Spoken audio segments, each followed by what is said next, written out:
Now we're going to head over to our stock location so we can see how Housecall Pro has transferred all of the items from Housecall Pro over to that stock location.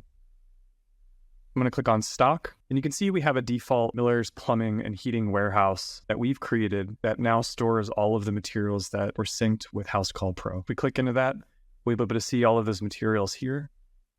And if we go back under the Jobs tab, you can see all of the jobs have also synced as well from Housecall Pro. The source here is going to be labeled Housecall Pro. In the event that you added a new job under Jobs, you'll be able to see that the source was created within By and then bidirectionally sung over with Housecall Pro.